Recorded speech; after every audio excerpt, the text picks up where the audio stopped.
Good morning my dear students. આજે આપણે chapter number 1 lecture number 14માં જે છે આપણે સમચતુષ્ફલકીય છિદ્ર અને અસ્તફલકીય છિદ્ર વિશેના આપણે દાખલા જોવાના છે. અને આ દાખલા જે છે એ ઘણા સિમ્પલ છે. ફક્ત તમારે બરાબર મેં જે કહું છું એ તમારે યાદ રાખવા પડશે. આપણે આના અગાળના લેક્ચરમાં જ્યારે સમચતુષ્ફલકીય છિદ્ર અને અસ્તફલકીય છિદ્રની વાત કરી ત્યારે આપણે એવું કીધું કે જો એકમ કોષમાં એટલે કે આપણે જે એકમ કોષ લઈએ છીએ એ એકમ કોષમાં દાખલા તરીકે પરમાણુની સંખ્યા એકમ કોષ લેવો અથવા તો સ્ફટિક લેવો બરાબર, જેમાં પરમાણુની સંખ્યા દાખલા તરીકે n હોય. પરમાણુની સંખ્યા કેટલી હોય? n. જો પરમાણુની સંખ્યા n હોય તો અસ્તફલકીય છિદ્રની સંખ્યા, ધ્યાન રાખજો, એમાં અસ્તફલકીય છિદ્રની સંખ્યા કેટલી હશે? તો અસ્તફલકીય છિદ્રની સંખ્યા પણ કેટલી હશે? n હશે. પણ જો તમે ચતુષ્ફલકીય છિદ્રની જો તમે વાત કરો તો ચતુષ્ફલકીય છિદ્રની સંખ્યા બરાબર કેટલી થશે? ટ્વાઇસ n થશે. તો ધ્યાન રાખજો, જો આપણા સ્ફટિકમાં અથવા તો એકમ કોષમાં પરમાણુની સંખ્યા n હોય તો અસ્તફલકીય છિદ્રની સંખ્યા પણ n હશે. પણ ચતુષ્ફલકીય છિદ્રની સંખ્યા કેટલી થશે? ટ્વાઇસ n થશે.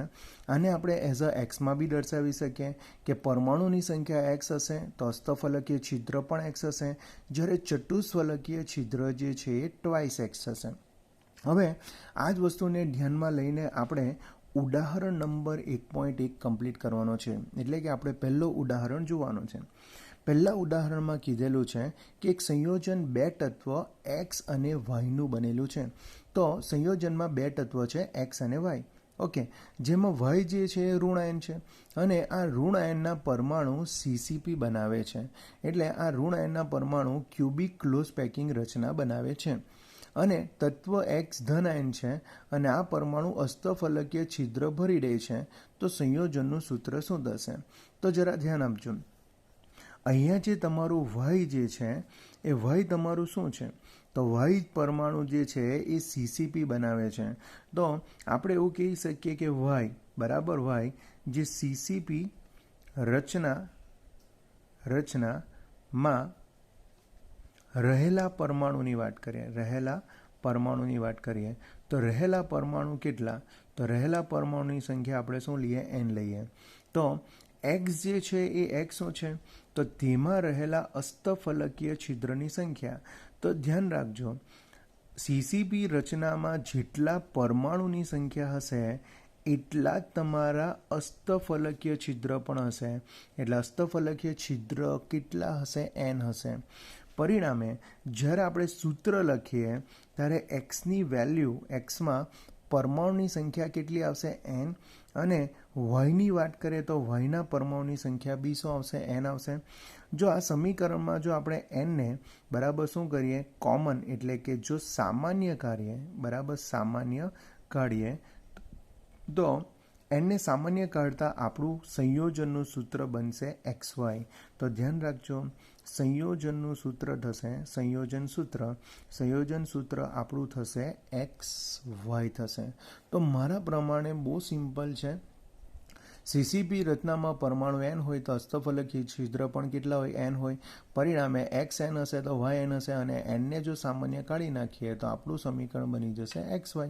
ઓકે, ચાલો હવે આ જો ખબર પડે તો હવે આપણે ઉદાહરણ નંબર 2 ઉપર જઈએ. ઉદાહરણ નંબર 2માં તત્વ બીના પરમાણુ SCP રચે છે. જો તત્વ બીના પરમાણુ SCP એટલે હેક્ઝાગોનલ ક્લોઝ પેકિંગ રચે તો આપણે એવું કહી શકીએ કે SCP રચનામાં બી પરમાણુ બરાબર, બી પરમાણુ કેટલા? તો બી પરમાણુ આપણે લઈ લઈએ n બરાબર. ચાલો, એ રીતે તત્વ એ સમચતુષ્ફલકીય છિદ્રના ટ્વાઇસ n ભાગ રોકે છે. હવે ચતુષ્ફલકીય છિદ્રની વાત કરીએ તો ચતુષ્ફલકીય છિદ્ર બરાબર એ કેટલા થાય? ટ્વાઇસ n થાય. એ કેટલા થાય? Twice n. હવે ખાસ વસ્તુ એ ધ્યાન રાખવાનું છે કે એમાં એ કેટલામો ભાગ રોકે છે? 2/3 ભાગ રોકે છે. એટલે આમાં જો તમે એ પરમાણુની સંખ્યાની વાત કરશો તો એ પરમાણુ જે છે એ પરમાણુ એ ટ્વાઇસ એનનો કેટલામો ભાગ રોકે છે? 2/3 ભાગ રોકે છે. એટલે ટ્વાઇસ એન ગુણ્યા કેટલા થશે? 2/3. તો બી પરમાણુની સંખ્યાની વાત કરીએ તો n, અને એ પરમાણુની સંખ્યાની વાત કરીએ તો ટ્વાઇસ એન ઇન્ટુ 2/3. 2 ગુણ્યા 2 કરીએ તો કેટલા થશે? 4n બાય શું થશે? 3 થશે. હવે એ અને બીની જો આપણે વાત કરીએ તો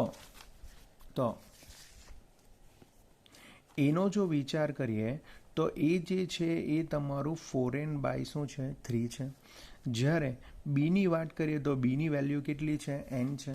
હવે આમાંથી તમે સામાન્ય કેટલા કાઢી શકો? n. તો nને તમે શું કરીએ? સામાન્ય કાઢીએ. તો nને સામાન્ય કાઢતા જે છે, ધ્યાન રાખજો, સામાન્ય કાઢીએ તો આપણું સમીકરણ બનશે a 4/3 અને b કેટલા થશે? 1 થશે. હવે આ સૂત્ર જે છે એ આ રીતે પણ સાચું છે, પણ 4/3 લખવું એ આપણને યોગ્ય જેવું લાગે નહીં. એટલે આ જે સમીકરણ છે એ સમીકરણને આપણે શું કરીએ ખબર? 3 વડે ગુણી નાખીએ. બરાબર? 3 વડે શું કરી નાખીએ? ગુણી નાખીએ. 3 વડે શા માટે ગુણતા? કેમ કે છેદમાં 3 છે, એટલે તમે 3 વડે ગુણી નાખશો તો સારું પડશે. જો 3 વડે ગુણી નાખો તો એ 4/3 ગુણ્યા 3 થઈ જશે, અને બી 1 ગુણ્યા પણ કેટલા થઈ જશે? 3 થશે. જો આ રીતે થાય તો અહીંયા 3 કેન્સલ આઉટ થશે, અને અહીંયા 3 કેન્સલ આઉટ થાય તો એ આપણા પાસે કેટલો રહી ગયો? તો એ આપણા પાસે રહી ગયો 4. અને બીની વાત કરીએ તો બી કેટલો રહી ગયો? 3. તો આપણું સંયોજનનું સૂત્ર જે છે એ સંયોજનનું સૂત્ર બરાબર થશે A4B3. તો ખાસ ધ્યાન રાખવાનું કે જો પરમાણુની સંખ્યા n હોય તો ચતુષ્ફલકીય છિદ્રની સંખ્યા ટ્વાઇસ n છે, પણ એમાં જે છે બરાબર ચતુષ્ફલકીય છિદ્રનો 2/3 ભાગ રોકાય છે, એટલે તમારે ટ્વાઇસ n ગુણ્યા કેટલા કરવા પડશે? 2/3 કરવા પડશે. આ ધ્યાન રાખજો, અને પછીની ગણતરી તો બરાબર ઇઝી જ છે, અને એ વસ્તુ તમને ખબર પડી જ જશે. હવે આ જો તમને ખબર પડે તો આપણે એક્સ્ટ્રા પણ દાખલા જોઈએ કે જેના થ્રુ એ તમને વધારે ખબર પડશે.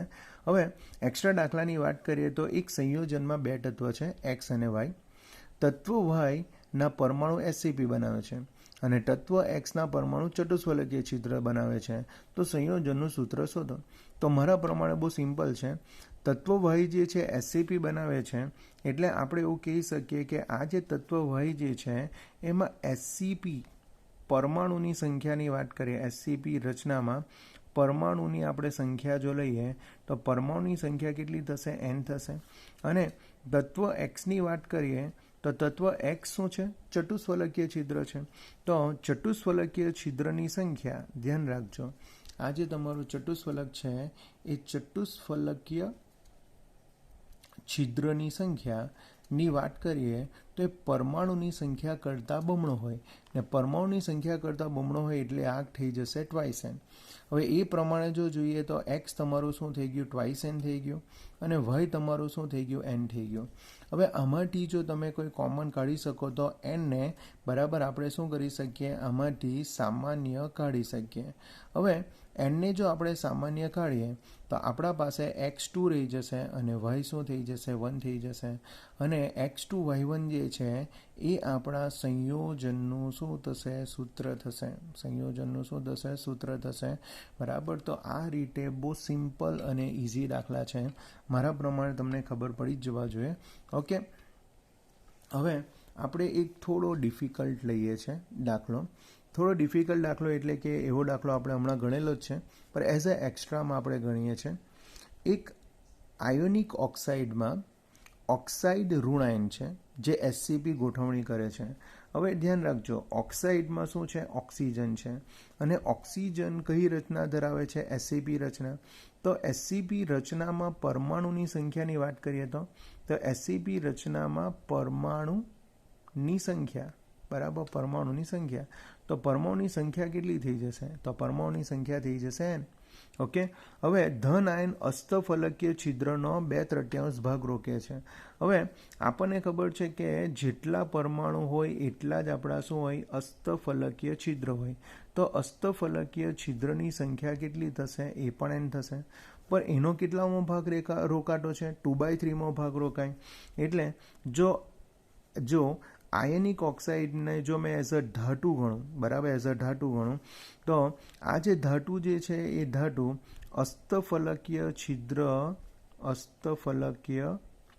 છિદ્રનો 2/3 ભાગ રોકે છે. ને 2/3 ભાગ રોકતા એમની સંખ્યાની વાત કરીએ, બરાબર, એમની સંખ્યાની વાત કરીએ તો આપણે એવું કહી શકીએ કે અસ્તફલકીય છિદ્ર કેટલા છે? n. અને એનો કેટલામો ભાગ રોકાય? 2/3 ભાગ રોકાય. તો થશે twice n બાય શું થશે? 3 થશે. એટલે એમ જો રચનાની વાત કરીએ તો એમ જે છે એ કેટલો છે? twice n બાય 3 છે. અને ઓની વાત કરીએ તો ઓ કેટલો છે? તો ઓ n છે. હવે આમાંથી કંઈ આપણે કાઢી શકીએ તો એનને શું કરી શકીએ? સામાન્ય કાઢીએ. તો એનને આપણે સામાન્ય કાઢીએ તો એમ થઈ જશે 2/3 અને ઓ થઈ જશે 1. બરાબર, એમ થઈ જશે 2/3 અને ઓ થઈ જશે 1. હવે મારા પ્રમાણે તમને ખબર છે કે આ છેદમાં 3 જે છે યોગ્ય લાગતું નથી. એટલે આ સમીકરણમાં આપણે કેટલા વડે ગુણીએ? 3 વડે ગુણીએ. એટલે કે જો આપણે 3 વડે ગુણીએ તો છેદનો 3 નીકળી જશે તો M2 થઈ જશે. અને ઓક્સિજનને 3 વડે ગુણો તો શું થઈ જશે? O3 થઈ જશે. એટલે આ સંયોજનનું, આ ઓક્સાઇડનું સૂત્ર થઈ જશે M2O3. બરાબર, શું થશે? M2O3. તો આ રીતે બરાબર ઇઝી દાખલા છે, જેમાં તમારે ફક્ત એટલું જ યાદ રાખવાનું કે જો પરમાણુની સંખ્યા n હોય તો અસ્તફલકીય છિદ્રની સંખ્યા n થાય. જ્યારે ચતુષ્ફલકીય છિદ્રની સંખ્યા કેટલી થાય? twice n થાય છે. અને આ પ્રકારની તમને ગણતરી આપેલી છે. ઓકે, એ જેટલામાં ભાગ રોકાય છે એને એટલા વડે ગુણી નાખવાનું અને ત્યાર પછી આ રીતે સિમ્પલ ગણતરી કરીને તમારે આન્સર લાવવાનો રહેશે. Okay, I hope you can understand this easy numericals. Okay, if any doubt come, please inform me. I will explain you. Thank you very much. Bye.